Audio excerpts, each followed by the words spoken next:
Hai guys, halo apa kabar semuanya? Ketemu lagi dengan aku, Prida Karmelita. Gimana kabar kalian? Sehat-sehat ya? Jadi guys, hari ini gue tuh mau membahas sesuatu yang penting. Sebenarnya udah pernah gue bahas sebelumnya. Jadi gue mau bahas tentang biaya hidup. Biaya hidup tinggal di New Zealand, terutama di khususnya di Invercargill, karena gue berada di Invercargill. Yang kemarin udah pernah gue bikin, cuman yang kemarin itu kan kondisinya gue masih tinggal sama adik gue kan, masih tinggal rame-rame, jadi kayaknya kurang relate gitu. Kalau ini kan udah yang real, udah yang nyata, udah yang sesungguhnya gitu, berapa biaya-biaya yang gue keluarkan gitu. Jadi hari ini di video kali ini gue akan bahas tentang biaya hidup terupdate gue saat ini dengan 2 anak gitu. Jadi biaya hidup buat berempat. Oke. Yang pertama adalah sewa rumah. Kalau kemarin gue bilang sewa rumah itu gue patungan, ini kan sekarang kan udah gue bayar sendiri. Dan kemarin gue bikinnya itu 300. Sekarang gue bikinnya yang di kondisi gue saat ini yaitu 400. Gue bikin 400 kenapa? Karena memang sih ada yang harganya di bawah 400, cuman kalau untuk dengan 2 anak itu kayaknya sekarang udah di rata-rata di 400 deh, meskipun 300-an juga paling 380 yang segituan, yang 380 sampai di atas 400 gitu. Jadi gue bikin $400 itu per minggu ya guys. Jadi ini biaya hidup yang kita bicarakan di sini, ini yang akan kita hitung sama-sama itu per minggu. Jadi sewa rumah itu $400 per minggu. Lalu ini yang tidak pernah gue prediksikan sebelumnya. Nah, ini mungkin yang punya anak, yang mau kesini dan punya anak, ini akan relate ya. Karena banyak juga yang nanya sama gue, Kak, kalau misalnya kakak kerja, katanya tuh kuliah, anak-anak sama siapa? Anak-anak pulang sekolah di mana? Nah, ini kan kemarin udah sempet gue bahas sedikit tuh. Jadi anakku yang pertama, Kelana, itu kan dia udah sekolah. Dia tuh sekolahnya dari jam 9 pagi sampai jam 3 sore. Nah, jam 3 sore itu kadang Teto masih kuliah, gua masih kerja karena gua pulang kerja jam setengah 6. Itu dia kemana abis itu gitu. Kalau dulu kan bisa dijemput sama adik gua titip gitu ya. Ini kan mungkin kalau kalian yang nggak bisa nitip ke siapa-siapa, mau nggak mau kalian kan harus after school care. Jadi di sini ada yang namanya after school care. Itu ada beberapa tempat. Nah, after school care itu kalau yang di tempatnya Koko ya, di tempatnya Kelana itu satu hari gue cuma nitip dia tuh dari jam 3 sampai jam 5. 2 jam itu $18 gitu. Jadi kalian anggap aja kalau misalnya seminggu 5 hari kerja, kalian kerja nih 5 hari, itu berarti kan 18 kali 5 itu berarti $90 ya, after school care. Terus kembara itu masih daycare, jadi dia belum usia primary school, jadi dia masih daycare. Nah, kalau daycare di sini kan gratis 20 jam. 20 jam itu kan berarti seharinya gratisnya 4 jam.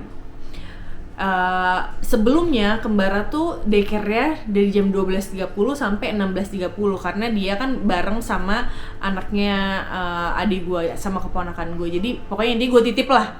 Jadi dia daycare cuman 12.30 sampai 16.30 itu gratis. Itu gratis, cuman bayar uang makan aja $30 seminggu.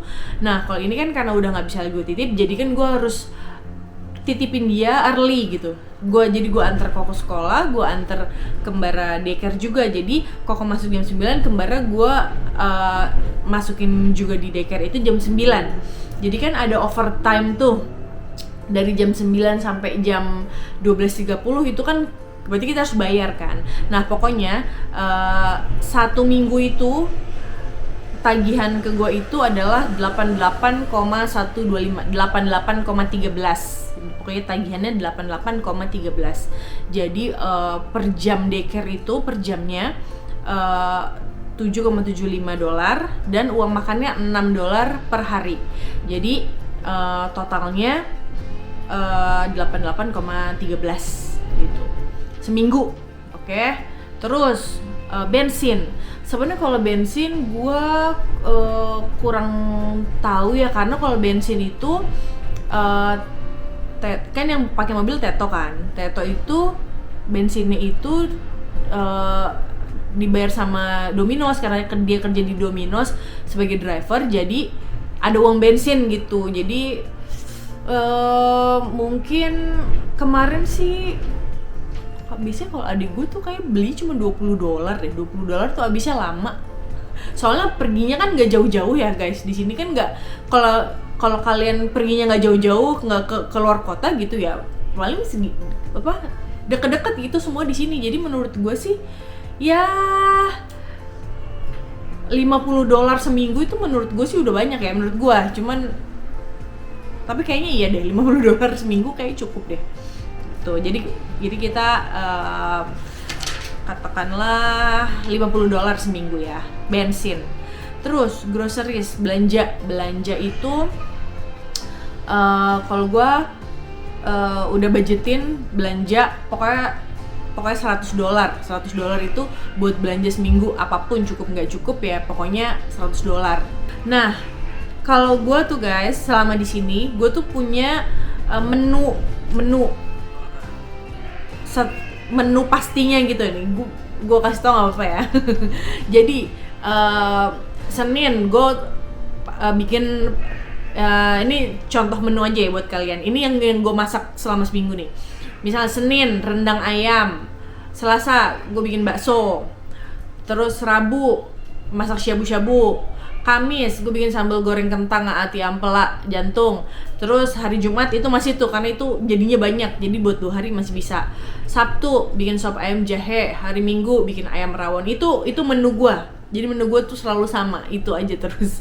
Kan itu yang paling murah, dan selalu ayam, gue nggak pernah beli daging guys. Paling beli salmon sekali-sekali itu buat hanya untuk anak-anak gue doang.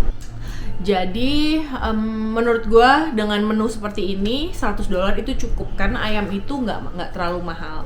Yang isinya 8-9 itu masih ada kok, masih bisa $7-8.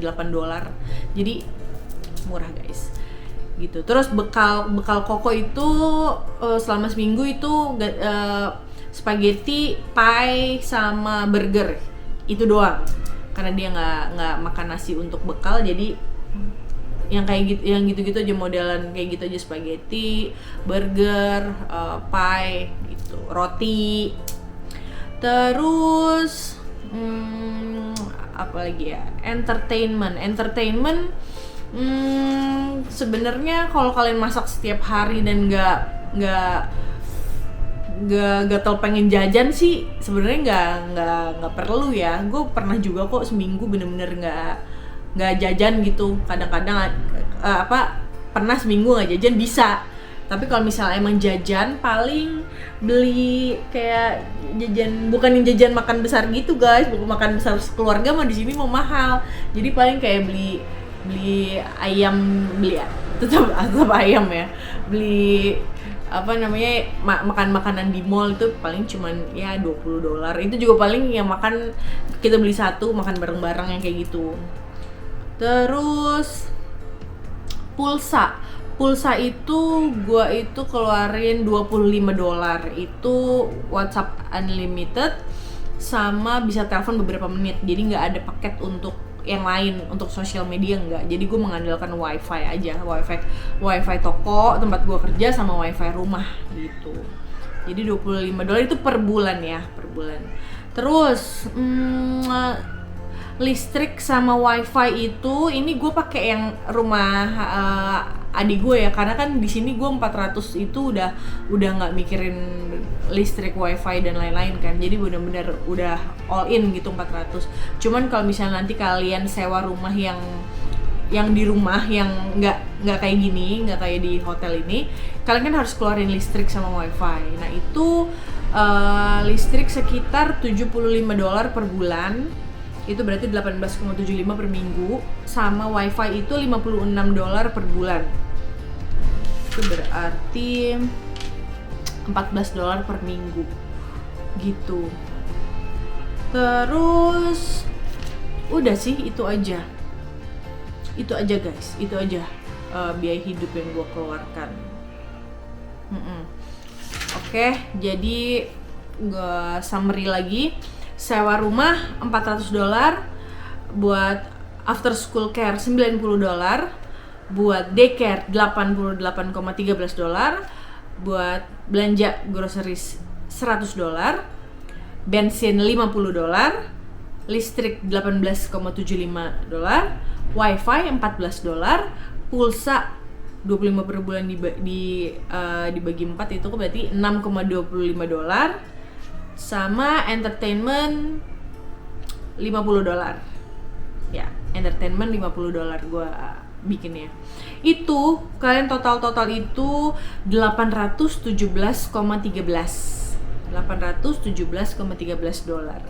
Nah, sekarang kita hitung untuk gaji dengan kalau kondisi gue itu, dan mungkin kalian yang akan kesini kondisinya sama ya. Jadi satunya student, satunya lagi work seperti gue. Jadi suami gue itu cuma bisa kerja 20 jam dan gue itu bisa kerja 40 jam atau lebih gitu ya. Gue udah hitung kalau misalnya gaji yang kerja itu kita hitung minimal gaji minimum aja ya 22,7. Kalau misalnya yang kerja itu kerjanya 40 jam dikali 22,7 dipotong pajak, itu kalian dapat bersih-bersihnya $754,69. Oke. Terus yang 20 jam student ya, kalau misalnya 22,7 ini minimum gaji, dan 20 jam kerja itu netnya yang kalian dapat $386,77 gitu guys. Sedangkan tadi kita biaya hidup yang kita hitung itu kan 817,13 ya kan. Jadi jalan satu-satunya adalah kalau misalnya nggak cukup kayak gini ya berarti kalian harus naikin jamnya, harus lebih dari 40 jam, atau kalian ada yang kalian pangkas gitu kan. Entertainment bisa nggakin. Terus kalau misalnya kalian nggak perlu nitipin anak-anak atau bisa lebih sedikit jamnya nitipin anak-anak, itu kan bisa lebih murah daripada gue. Kalau gue kan karena full dititip gitu. Nah kalau gue itu masih nggak kurang tapi ya pas gitu, abis. Itu karena gue kan kerjanya lebih dari 40 jam, jadi ya lumayan ada lebihnya gitu. Ya. Jadi saran gue kalau misalnya kalian tadi biaya hidupnya 817,13, terus gajinya yang 40 jam 754,69, ya berarti caranya ya mesti nambahin jam atau mengurangi biaya hidup itu gitu. Oke guys, segitu aja dulu. Semoga apa yang gue jelasin ini mudah dimengerti dan kalian bisa sambil dengerin sambil hitung-hitung sendiri, oke? Dan gue doain semoga semuanya yang sedang berencana kesini, punya mimpi kesini, dan sedang proses ke New Zealand untuk sekolah atau untuk bekerja, semoga proses kalian semua dilancarkan, amin ya Tuhan, amin. Oke guys, semoga membantu ya informasi ini, dan thank you banget udah nonton. Jangan lupa like, comment, dan subscribe. Thank you, bye bye.